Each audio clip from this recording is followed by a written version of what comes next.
Je m'appelle Pierre Courby, je suis à Marseille et je me suis un électricien sans frontières PACA. Comment sont choisis les villages où vous partez faire des missions? Donc le projet Haïti est tout à fait mon premier projet.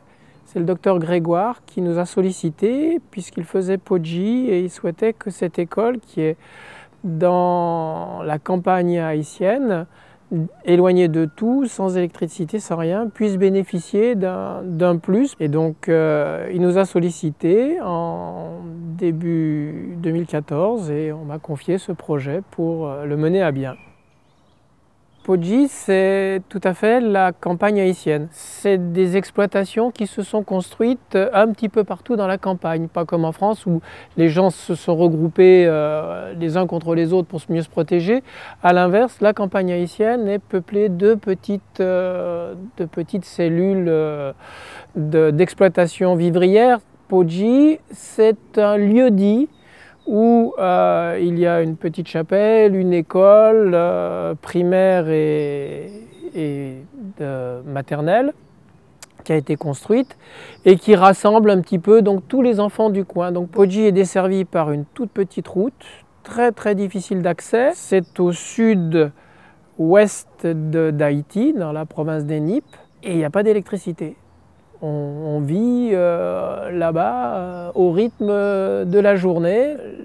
Il y a plusieurs bénéfices attendus. Le premier, c'est la stabilité du corps enseignant. Les enseignants qui viennent là ne sont pas motivés pour rester. Les enseignants qui sont là dorment sur place, ne retournent dans leur famille que le week-end ou pour les vacances scolaires. Donc il y a 9 enseignants, sur 9 enseignants, il y en a 5 qui vivent dans des dortoirs. Le deuxième, ce sera pour les enfants. Ça va leur permettre un élément extraordinaire, c'est grâce à l'informatique, grâce à des petites tablettes, des enseignements, ils vont avoir un accès extraordinaire à un monde qu'ils ne pouvaient pas avoir. Et puis l'école est aussi ouverte le soir.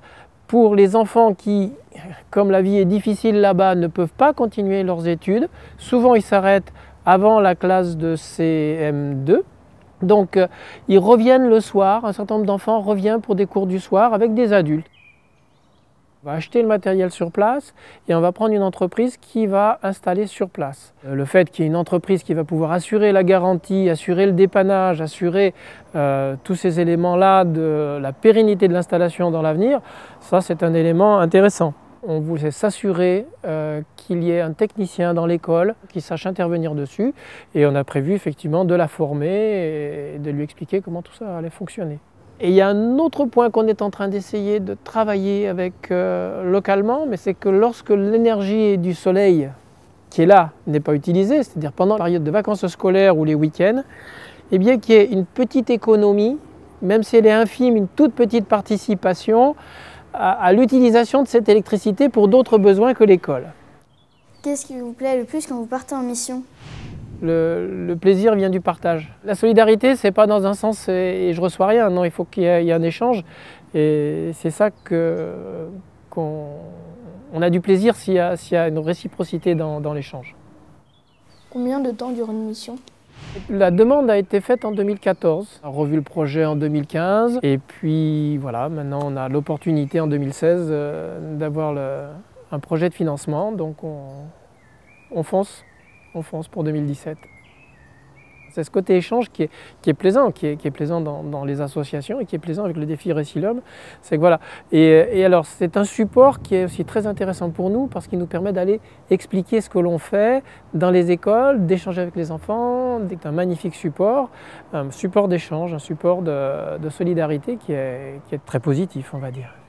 J'espère que la mission Récilum pour Haïti pourra avoir lieu en début d'année 2017, janvier au pire février. C'est une bonne fenêtre déjà dans la saison, parce qu'aux Antilles c'est la période où il ne pleut pas, donc c'est la bonne période de réalisation. C'est une grosse attente de l'école, plus vite elle sera en place, plus vite les enfants pourront en bénéficier. Il leur restera 6 mois de classe pour en bénéficier.